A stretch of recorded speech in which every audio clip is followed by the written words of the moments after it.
स्वरूपात आपण हे 5 मिनिटांचं सेंटर येण्याची नाही. मी झाल्यानंतर बीजेपीच्या कार्यक्रमामध्ये बसून पत्रक वाढायचं काम करायचो आणि त्यावेळेला बाळासाहेब पाटलांना शहर अध्यक्ष अशी एक जबाबदारी पक्षाने दिली आणि त्यावेळेला मित्रांनो आज जी तुम्ही गर्दी बघताय, आज जो गाजावाजा बघताय, हा त्या काळामध्ये 5,000ची सभा स्वर्गीय गोपीनाथरावजी मुंडे त्यावेळेला आपल्या उपमुख्यमंत्री होते आणि 5,000ची सभा सन्माननीय बाळासाहेबांच्या नेतृत्वात लावली. पक्षाने तो स्पार्क ओळखला होता आणि बाळासाहेबांना लगेच जिल्हाध्यक्षाची जबाबदारी दिली.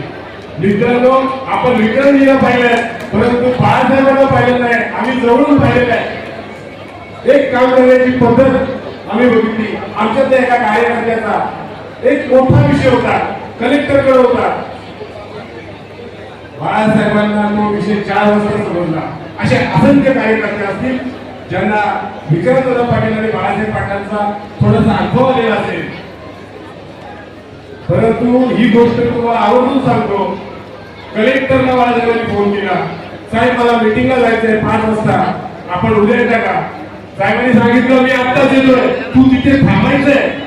बाळासाहेब 5 वाजता निघाले आणि खाली बघा 7 वाजता पोहोचले. त्या कलेक्टरला 7 वाजेपर्यंत तिथून थांबलं आणि मित्रांनो 3 दिवसामध्ये त्यांना परवानगी मिळवून दिली. ही काम करण्याची पद्धत बाळासाहेबांची. रामशेठजींसारखं गंभीर नेतृत्व असताना एक साईडला बाळासाहेब होते आणि त्या बाळासाहेबांच्या ताकदीच्या जीवावरती, त्यांच्या विश्वासाच्या जीवावरती आम्ही हे जुने कार्यकर्ते त्यावेळेला तट धरून आहे.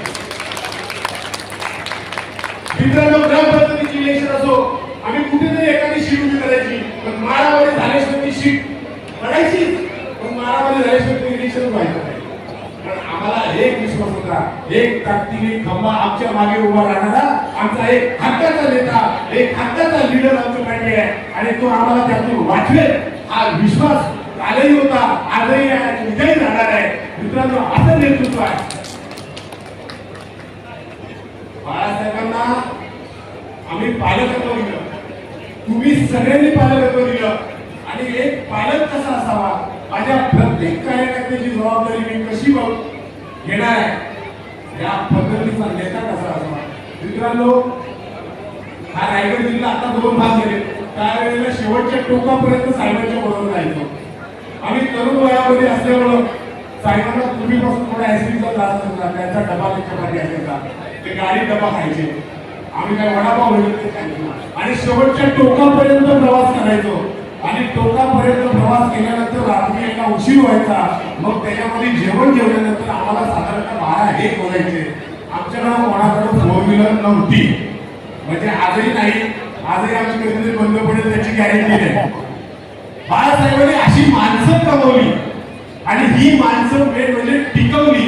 मित्रांनो हा जो गाजावाजा आहे ना, हा येईल पण तो टिकवता आला पाहिजे आणि ती टिकवण्याची कला बाळासाहेबांनी उशीत आणि कुशीत राहिलेली माणसं आणि आम्हाला अनेक लोक इतर पक्षातले आपल्याकडे विचार करतात. त्याचा एकच आम्हाला तत्व निष्ठा ह्या जर कोणाकडून शिकायला मिळाल्या असतील तर त्या बाळासाहेबांकडून मिळाल्या. ते त्यांच्या भूमिकेवरती ठाम आहेत, आम्ही आमच्या भूमिकेवरती ठाम आहोत. आम्ही वरपर्यंत हे काही सोडणार नाही. आमची तत्व आणि निष्ठा ही साहेबांच्या सोबतच असेल, कारण त्यांची निष्ठा त्या आणि त्यांनी जसं कुठं झुकले नाही तसे आम्ही पण कुठे झुकणार नाही हे सांगतो. आणि या सगळ्या प्रमाणे मी विशेष कौतुक वहिनींचं देखील करीन. कितीही वाजले काहीही झाला तरी वहिनींच्या चेहऱ्यावरती आम्हाला कधी त्रास आमच्यामुळे दिसला नाही.